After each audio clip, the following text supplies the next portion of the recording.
வளமுடன். இன்னைக்கு சுடல பூஜை இருக்குது. இங்கே சுரணகால பைரவன் ஆலயத்தில் பூஜைக்கு ரெடி ஆகிட்டோம்.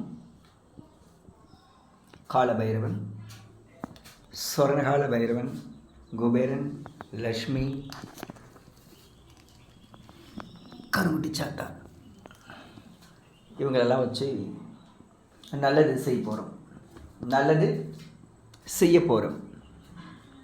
செய்வினையை விளக்க போகிறோம். செய்வினையை எடுக்க போகல, விலக போகிறோம். செய்வினையை விலகி விட போகிறோம். முடிச்சுட்டு சுடலில் போயிட்டு நைட்டு 12 மணிக்கு ஹோரி பூஜை பண்ணி அந்த செய்வினையை விலகி விட்டுருவோம்.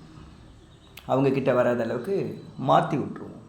அந்த பூஜை தான் நைட்டுக்கு பண்ண போகிற மக்களே. பாருந்தா நல்லா இருந்தால் லைக் பண்ணுங்கள், ஷேர் பண்ணுங்கள், சப்ஸ்கிரைப் பண்ணுங்கள். மூலிகை கிறுக்கன் யூடியூப் சேனல் பாருங்கள். மாந்திரிகத்தை பற்றி சில விலகங்கள் உங்களுக்கு சொல்ல இருக்கின்றான் மூலிகை கிறுக்கன். ஓம் நம சிவாய்.